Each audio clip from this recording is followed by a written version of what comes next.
First, by the very terms of that agreement, it applied only to those 14 senators for that specific Congress, the 109th.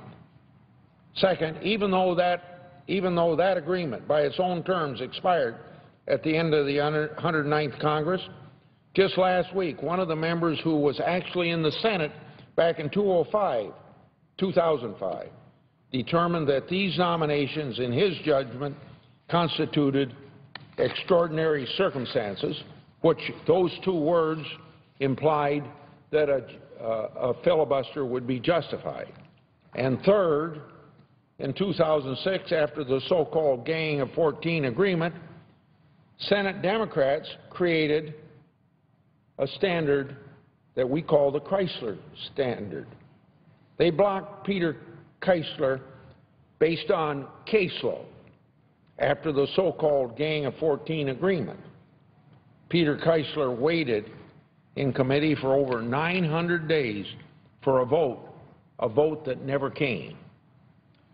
These are the rules established by the other side. And now, when they're on the receiving end of those same rules, they want those rules changed. So, Madam President, we don't intend to play by two sets of rules around here.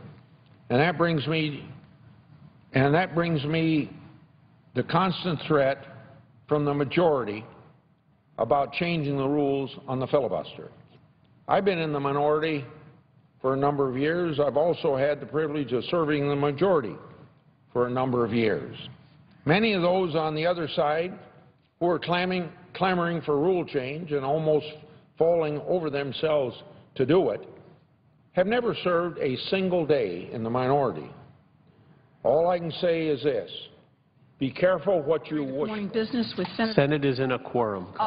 I ask that the quorum call be officiated. Without objection. Thank you. I ask unanimous consent the Senate proceed to a period of morning business with senators permitted to speak for up to 10 minutes each. Without objection. Mr. President, I ask unanimous consent the Senate proceed to the immediate consideration of calendar number 227 S-1557. The clerk will report. Calendar number 227 S-1557, a bill to amend the Public Health Service Act to reauthorize support for graduate medical education programs in children's hospitals. Is there objection to proceeding to the measure? Without objection, the Senate will proceed. I further ask that the bill be read a third time and passed, and the motions to reconsider be considered made and laid upon the table with no intervening action or debate. Without objection.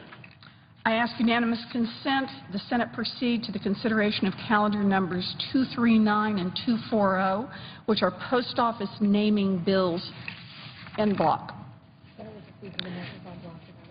The Senate will proceed to the measures en bloc without objection.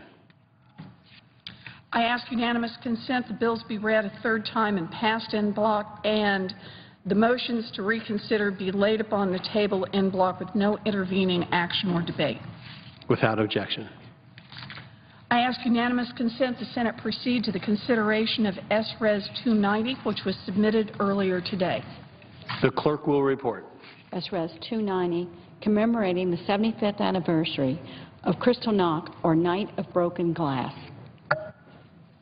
Is there objection to proceeding to the measure? Without objection, the Senate will proceed. I ask unanimous consent the resolution be agreed to, the preamble be agreed to, and the motion to reconsider be laid upon the table with no intervening action or debate. Without objection. I ask unanimous consent that when the Senate completes its business today, it adjourn until 10 a.m. on Wednesday, November 13th, 2013, and that following the prayer and pledge, the morning hour be deemed expired, the Journal of Proceedings be approved to date, and the time for the two leaders be reserved for their use later in the day, and that following any leader remarks, the Senate be in a period of morning business for 1 hour, with senators permitted to speak therein for up to 10 minutes each, with the time equally divided and controlled between the two leaders and their designees, with the majority controlling the first half and the Republicans controlling the final half. And that following morning business, the Senate resume consideration of the motion to proceed to H.R. 3204, the pharmaceutical drug compounding bill post-cloture. Further, that all time during adjournment, recess, and morning business count post-cloture on the motion to proceed to H.R. 3204. And finally, that the Senate recess from 12:30 p.m. until 2:15 p.m. to allow for the weekly caucus meetings. Without objection. If there is no further business to come before the Senate, I ask that it adjourn under the previous order. The Senate stands adjourned until 10 a.m. tomorrow.